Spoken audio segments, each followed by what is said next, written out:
Très tôt ce matin, des fumées s'échappent encore d'un bâtiment.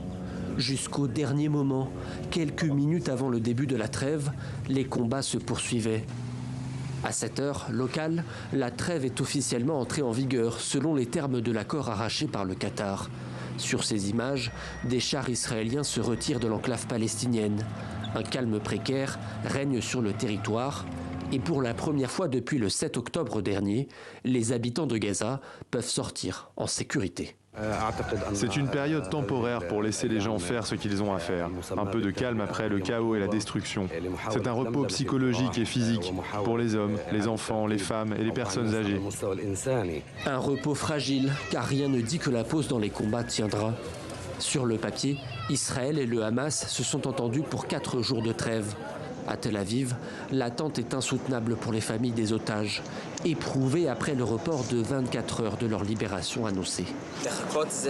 Nous avons l'impression d'être poussés à bout. C'est comme une torture. Nous ne savons pas quand cela s'arrêtera. Le gouvernement israélien a communiqué la liste de 13 citoyens israéliens détenus par le Hamas.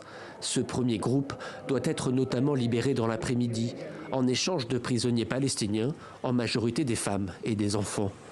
L'autre objet de cette trêve, c'est aussi l'acheminement de l'aide humanitaire dans la bande de Gaza, en blocus quasi total.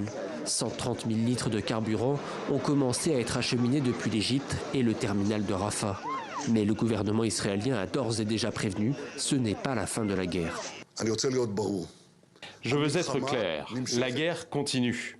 La guerre continue. Nous persisterons jusqu'à ce que nous ayons atteint tous nos objectifs. L'armée israélienne a dispersé des tracts incitant les Gazaouis à ne pas remonter vers le nord de la bande de Gaza.